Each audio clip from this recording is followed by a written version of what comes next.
আরে ভাবি, আপনি চাইলে এখনই যেতে পারেন আমার সাথে আমার বাসায়। আমাকে একটু খুশি করে।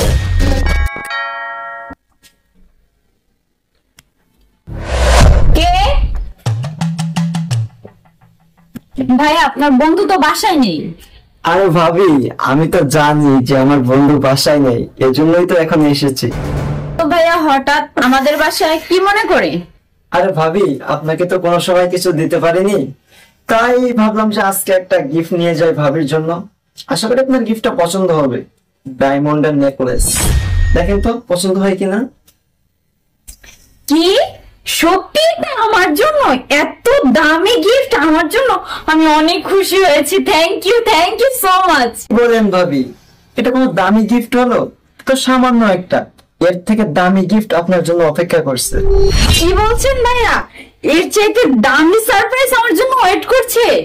আরে হ্যাঁ ভাবি, এর থেকে দামি সারপ্রাইজ আপনার জন্য অপেক্ষা করছে, কিন্তু সেই দামি সারপ্রাইজটা নিতে হলে আপনাকে একটু কষ্ট করে আমার সাথে আমার বাসায় যেতে হবে। কি বলছেন ভাইয়া? এত দামি সারপ্রাইজের জন্য আপনার বাসায় যেতে হবে?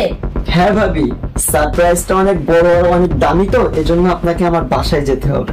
আপনি দেখলে একদম চমকে যাবেন। আচ্ছা ঠিক আছে ভাইয়া, কবে, কখন, কোন সময় যেতে হবে?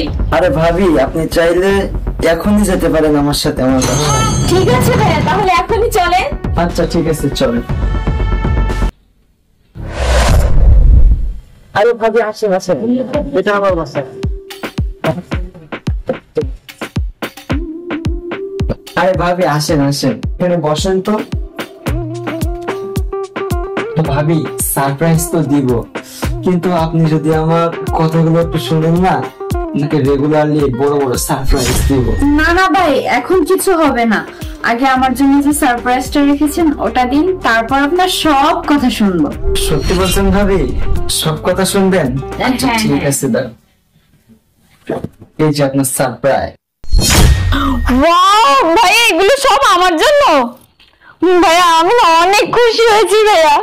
আরে ভাবি, আপনি তো খুশি হয়েছেন, এবার আমাকে একটু খুশি করেন। আপনি না বলছেন আমার সব কথা শুনবেন? আর এগুলো রাখেন না। আরে এই সাজা, এক হইছে রাখ। মানে তুমি এখানে? কেন আমাকে দেখে অবাক হয়ে গেলা? এটা তো তোমার প্রতিদিনের বিষয়, আমাকে দেখে অবাক হওয়ার কি আছে? তোমার যে একটা লোভ আছে টাকার প্রতি, গহনার প্রতি, এটা তোমাকে ধরার জন্য না আমরা দুজনে এই প্ল্যানটা করেছি। তোর মতো একটা খারাপ দুশ্চরিত্র মেয়ে। আমি অনেক বড় ভুল করে ফেলেছি, প্লিজ তোমাকে মাফ করে দাও। আমি এরকম ভুল আর কখনো করব না। কি মাফ করবো তোকে? হ্যাঁ, তোকে মাফ করা যায়? তুই যে খারাপ কাজগুলো করেছিস তোকে মাফ করতাম? তোর মতো বউদের জন্য, বুঝছস, তোর মতো মেয়েদের জন্য, আমাদের মতো যারা ব্যবসা করে, বউকে বাসায় রেখে বাইরে চলে যায়, তারা যে কত কষ্ট করে টাকা উপার্জন করে, তারা যে কত কষ্ট করে টাকা কামাই করে তোদেরকে ভালো রাখার জন্য, তোদের মুখে হাসি ফোটানোর জন্য। আর তোরা, তোদের ইজ্জত এত সস্তা হয়ে গেছে যে যাকে তাকে বিলিয়ে দেস, বাড়িওয়ালা দারোয়ান বানাতে শুরু করে বাকি রাখলি না, আবার এই মুখ নিয়ে মাপ চাচ্ছিস। তোর মতো মেয়ের সাথে আমি সংসার করবো না। আমার বন্ধু আমাকে বুদ্ধিটা দিচ্ছে তোকে পরীক্ষা করার জন্য। আজকে তোর চেহারা, তোর চরিত্র আমি বুঝতে পেরেছি। তোর মতো মেয়ের সাথে আমি সংসার করবো না। তোকে সময় মতো ডিভোর্স নামা পাঠিয়ে দেবো, আর তোর কাবিনের টাকাটাও দিয়ে দিব।